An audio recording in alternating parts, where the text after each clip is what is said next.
Voy a pagar yo la... Sí. Mismo la de la plaza de los niños también ya págale.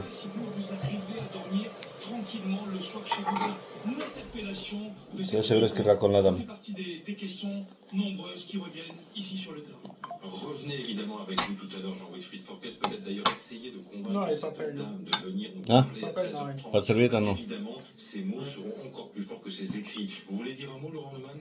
Oui, parce que la question Pues si te pusiste la crema, ¿para qué te la vas a sacar? légitime, on en est au troisième plan depuis 2017 sur les violences sexuelles, notamment commises sur les mineurs. Alors on crée des commissions, on crée des lois, des rapports, des débats, etc.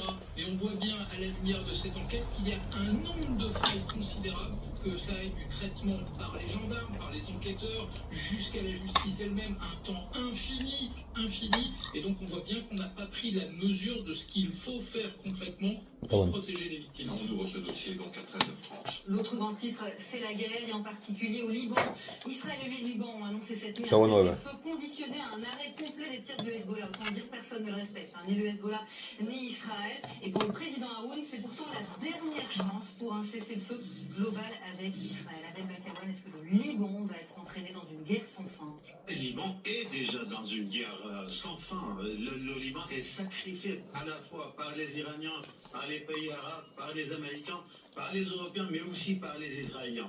Il n'y aura pas la fin de la guerre parce que tout simplement les conditions, toutes les conditions objectives sont prêtes pour que cette guerre continue. Et ensuite, et même si on arrête cette guerre-là aujourd'hui, vous savez, le Liban a besoin de combien de milliards de dollars?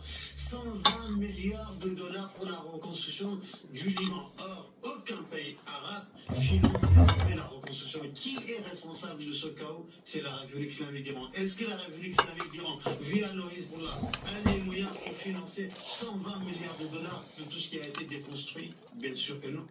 Et on pourrait rappeler les chiffres du nombre de victimes au Liban, plusieurs milliers de victimes. Plusieurs milliers, on dépasse 3 000. Un autre chiffre très intéressant, à ce jour-là, à cette minute-là, le nombre de déplacés des Libanais, c'est 18% de la population. Voici l'illustration de ce que vous dites. Nous sommes ici. Trata de comerme otro huevo. Normalement, ¿Se te quitó?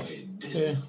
Yo lo hago yo. Les plans, les ruines, Ay, no. et derrière la mer, qui pourrait faire rêver en d'autres circonstances. Maxime Bonstetter, vous êtes sur place.